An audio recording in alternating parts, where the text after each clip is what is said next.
Bismillahirrahmanirrahim. Oke, kita bahas Alas Purwo dari sisi misteri dan mitos yang berkembang di masyarakat.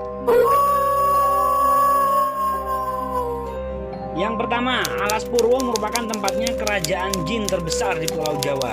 Dari sisi mata batin, kawasan tersebut sangat padat dan ramai dihuni oleh makhluk gaib. Kalau kalian berusaha masuk ke dalam, terlebih dengan niat yang buruk, contoh, berbuat mesum, ngomong sembarangan, merusak lingkungan, menantang ilmu dengan makhluk gaib, bisa dipastikan kalian akan tersesat dan tidak akan bisa keluar lagi. Yang kedua, tersimpannya keris pusaka Sumelang Gandring peninggalan kerajaan Majapahit.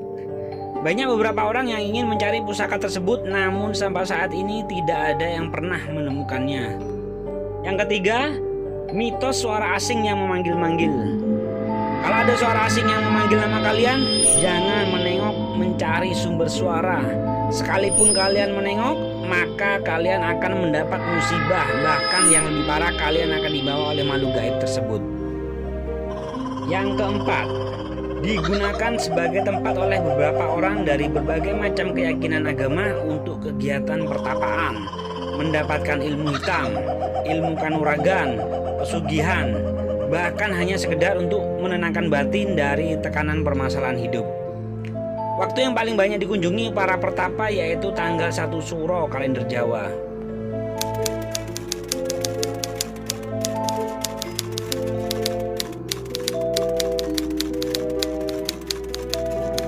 Ada satu kisah menarik yang berhubungan dengan mitos tersebut. Sebut saja Samsul, warga desa Patoman, kecamatan Blimbing Sari, Kabupaten Banyuwangi.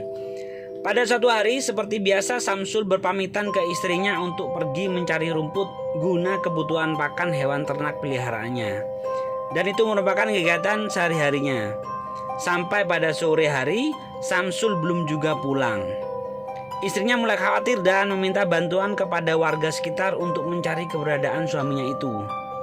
Akhirnya, pihak keluarga beserta warga mulai melakukan pencarian ke beberapa lokasi tempat Samsul mencari rumput.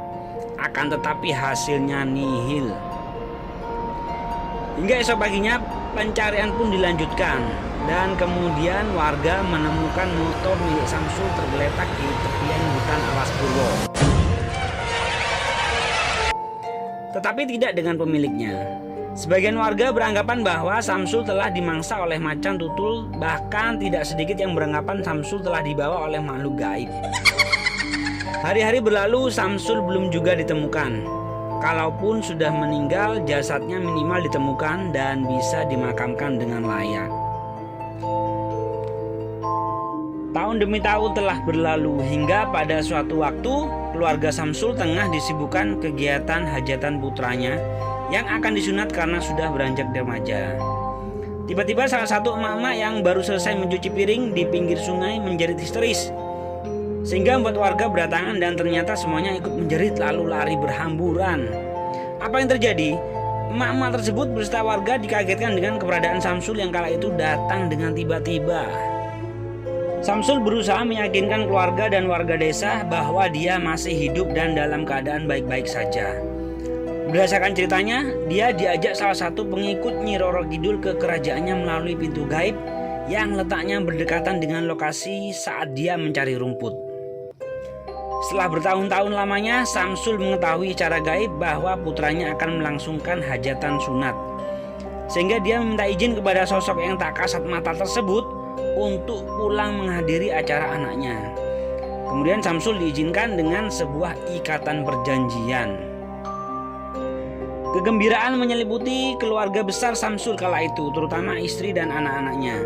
Namun seusai acara, tiba-tiba Samsul memohon pamit untuk kembali ke istana kerajaan Nyi Roro Kidul karena sudah terikat dengan perjanjian tadi.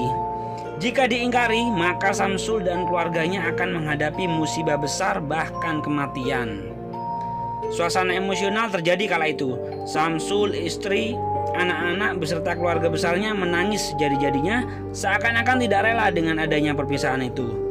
Samsul mengatakan bahwa dia akan baik-baik saja dan memohon doa agar suatu saat bisa berkumpul kembali seperti sedia kala.